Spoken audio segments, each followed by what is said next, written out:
नमस्कार, आपका स्वागत है इस YouTube चैनल पर जहां पे आप क्लास 9th के मैथ्स को हिंदी और अंग्रेजी दोनों में समझते हैं। तो वीडियो को स्टार्ट करने से पहले मेरी ये रिक्वेस्ट है कि वीडियो को लास्ट तक देखें। वीडियो अच्छी लगी तो प्लीज लाइक कर दें और चैनल को सब्सक्राइब कर दें। तो ये जो हमारा वीडियो है वो रिमाइंडर थ्योरम पे बनने वाला है। इसके पहले वीडियो में हम लोगों ने पढ़ा था कि एक्सरसाइज 2.2 के क्वेश्चंस को कैसे सॉल्व करना है। ठीक है, तो शुरू करते हैं वीडियो को। यहाँ पे पढ़ने वाले हम लोग रिमाइंडर थ्योरम।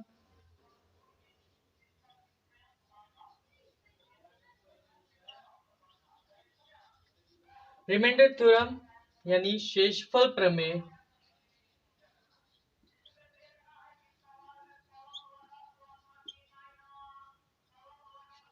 अब शेषफल प्रमेय को हम ही रियल नंबर पे समझेंगे।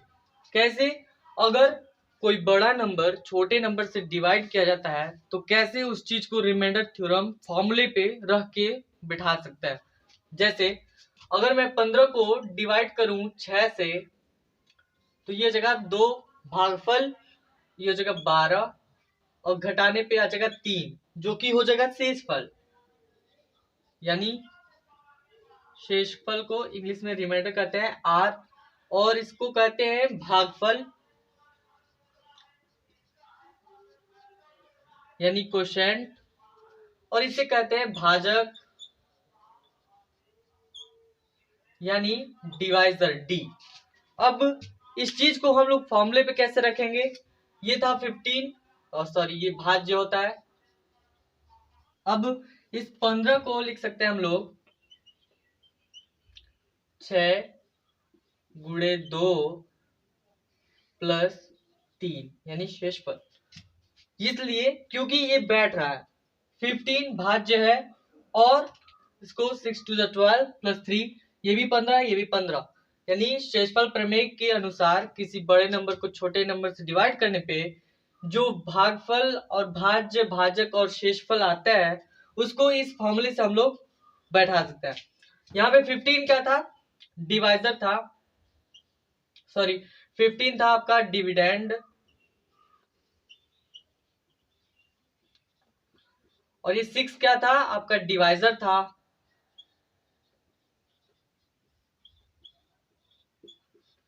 टू क्या था? 2 था आपका भागफल यानी कोशेंट,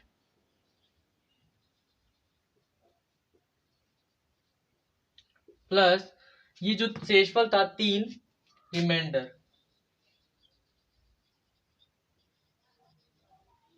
इस चीज को हिंदी में भी लिख देते हैं, ये होता है भाज्य बराबर डिवाइजर मतलब भाजक इंटू कोशेंट मतलब भागफल और रिमाइंडर प्लस शेषफल।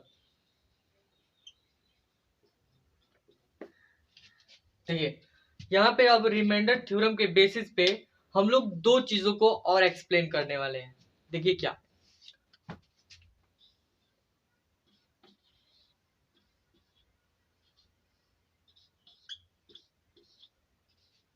अब यहाँ पे 15 को और 12 को 6 से डिवाइड कर रहे हैं। यहाँ पे जो 15 है और 12 है वो 6 से बड़ा है, और यहाँ पे जब डिवाइड करते हैं तो ये आता है 3, और इस चीज को रिमाइंडर थ्योरम के बेसिस पे लिखेंगे तो ये हो जाएगा भाज्य dividend is equal to divisor to quotient plus remainder यानी 3। फिर से यहाँ पे और डिवाइड करते हैं तो ये हो जाएगा 12 0, तो यहाँ पे 12 को लिखेंगे 6 इंटू 2 प्लस 0। अब ये दोनों जगह में कुछ ना कुछ फर्क है। क्या फर्क है? यहाँ पे जब 15 को 6 से डिवाइड किए हैं तो रिमाइंडर कुछ बच जा रहा है। रिमाइंडर थ्योरम में रिमाइंडर जब आ जा रहा है तो कहेंगे कि 6 15 का डिवाइजर नहीं है, फैक्टर नहीं है, लेकिन वही यहाँ पे 12 को जब 6 से डिवाइड किया गया तो रिमाइंडर 0 आ जा रहा है, तो हम लोग कहेंगे कि जो 6 है वो 12 का फैक्टर है, और यहाँ पे फैक्टर नहीं है। अब ये तो हो गया रियल नंबर के केस में।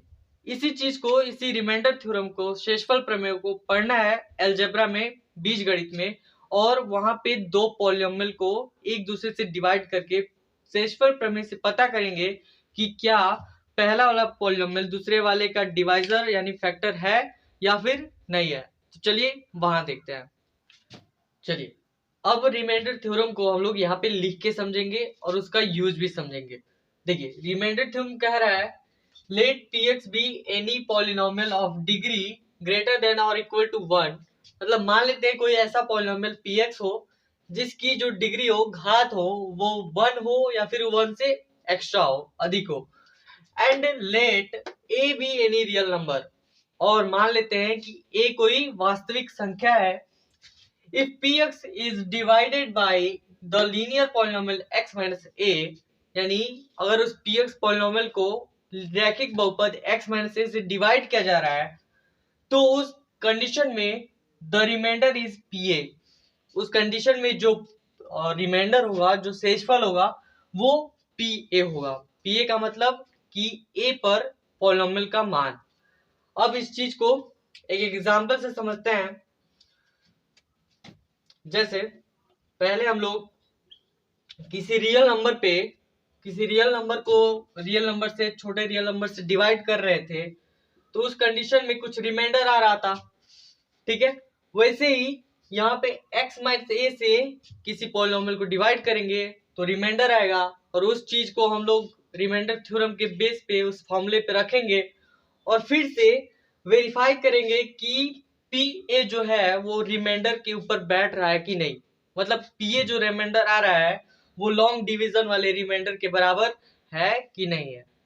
यही हमारा यूज होने वाला है। रिमाइंडर थ्योरम का मेन पर्पस यही है। तो चलिए एक एग्जांपल लेते हैं। एक पॉलिनोमियल लेते हैं पी एक्स। मान लीजिए वो हो गया x cube plus x square minus 5। ये कोई पॉलिनोमियल है जिसकी डिग्री क्या है, एक से अधिक है, यहाँ पे 3 है। और इस चीज को हम लोग डिवाइड करने वाले हैं एक लीनियर पॉलिनोमियल। अब वो लीनियर पॉलिनोमियल होना चाहिए x माइनस ए के फॉर्म का। तो हम लोग ले सकते हैं यहाँ पे x माइनस 4 या फिर x प्लस 4 भी ले सकते हैं। x प्लस 4 को भी x माइनस ए के फॉर्म में लिख सकते हैं। देखिए कैसे, x प्लस 4 को लिख सकते हैं x माइनस माइनस 4। तो इसमें ये होगा कि ये चीज x माइनस ए के फॉर्म का होगा, और वहां पे a का जो मान है वो -4 हो जाएगा। तो इसलिए हम लोग x प्लस 4 लेके इसको डिवाइड कर रहे हैं। तो x प्लस 4 लेके इससे डिवाइड करेंगे तो x क्यूब है, तो x स्क्वायर से मल्टीप्लाई करना पड़ेगा। ये हो जाएगा x क्यूब, ये हो जाएगा 4x स्क्वायर।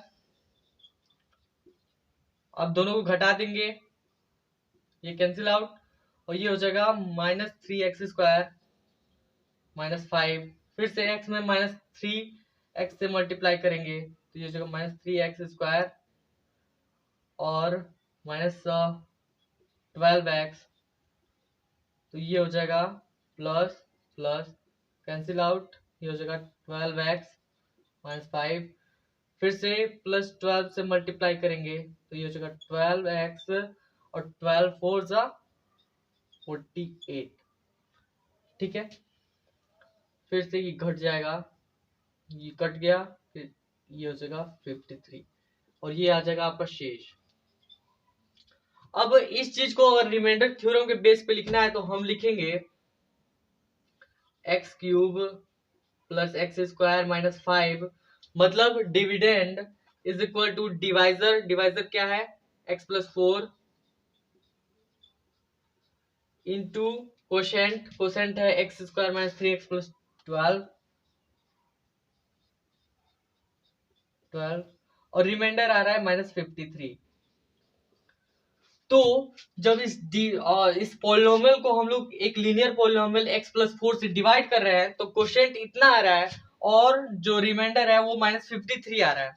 अब हम ये वेरीफाई करेंगे कि जो रिमाइंडर थ्योरम कहता है कि अगर किसी पॉलिनोमियल को जिसका घात एक से अधिक है, अगर उसे किसी लीनियर पॉलिनोमियल जो इस टाइप का हो उससे डिवाइड करेंगे तो जो रिमाइंडर आएगा वो पी ए होगा, ठीक है। तो वेरीफाई करते हैं, पी ए निकाल के वेरीफाई करते हैं, देखते हैं कि -53 आ रहा है कि नहीं आ रहा है। तो मैं यहाँ पे बगल में कर दे रहा हूँ।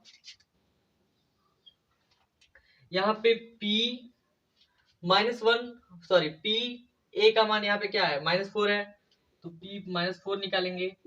अब ये हो जाएगा x क्यूब यानी -4 का क्यूब प्लस x² यानी -4 का स्क्वायर और ये -5, ये हो जाएगा -4 का क्यूब -4 प्लस 16 और इंटू -4 यानी -64 और ये आ जाएगा -4 का स्क्वायर प्लस 16 और ये -5, ये हो जाएगा आपका -48 और ये -5, तो ये आ गया आपका -53 यानी p a यानी p -4 -53 आ रहा है, जो कि रिमाइंडर थ्योरम के द्वारा वेरीफाई हो जा रहा है।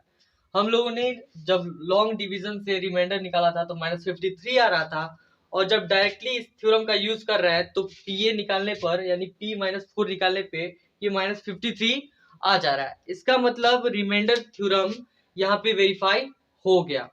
आज की वीडियो में फिलहाल इतना ही, मिलेंगे अगले वीडियो में एक्सरसाइज 2.3 के क्वेश्चंस के साथ। तब तक के लिए नमस्कार, जय हिंद।